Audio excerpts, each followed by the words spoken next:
দীর্ঘ ১৭ বছর পর বাগেরহাটের মোংলা উপজেলায় বিএনপির নতুন কমিটি ঘোষণা করার সিদ্ধান্ত হয়। সোমবার ৬ জানুয়ারি নতুন কমিটির নাম ঘোষণা করার কথা থাকলেও শেষ পর্যন্ত তা হয়নি।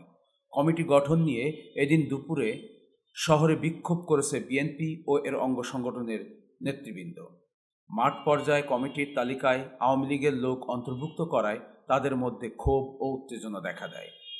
তালিকায় বিএনপির ত্যাগী নেতাকর্মীদের নাম বাদ দিয়ে আওয়ামী লীগের সমর্থক ও সক্রিয় লোকজনের নাম আসায় এই বিক্ষোভ দেখা দেয়।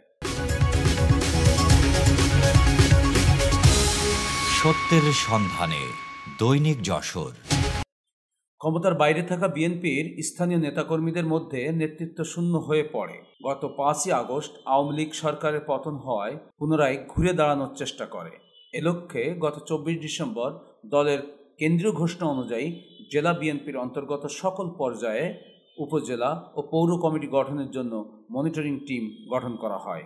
সেই টিম উপজেলা ও পৌরসভার বিভিন্ন ওয়ার্ড কমিটি গঠনের জন্য তালিকা তৈরি করে। সে তালিকা অনুযায়ী সোমবার কমিটি গঠন হওয়ার কথা ছিল, কিন্তু ইতোমধ্যে জানাজানি হয়ে পড়ে ওই তালিকায় বিএনপির ত্যাগী কর্মীদের অনেকেই বাদ পড়েছেন এবং আওয়ামী লীগের অনেকের স্থান হয়েছে।